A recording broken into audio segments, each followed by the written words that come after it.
Hi, I'm Alfred. Let me show you how to build a campaign from a CSV file. You can create automated LinkedIn outreach campaigns using our CSV upload option.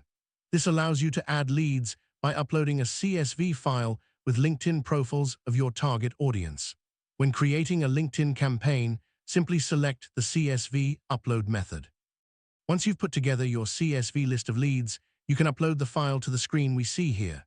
It's important to keep in mind that in order for our platform to detect the CSV file properly, the first column must be the LinkedIn profile URL and no columns can be duplicated. Once your CSV file is added, a verification process of your leads list will begin.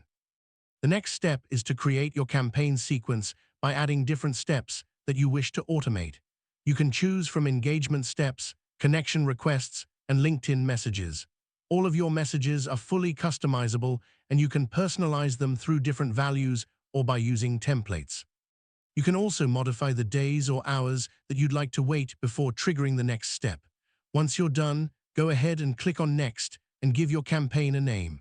Once you're ready to launch your campaign, click on Publish and our platform will do the rest.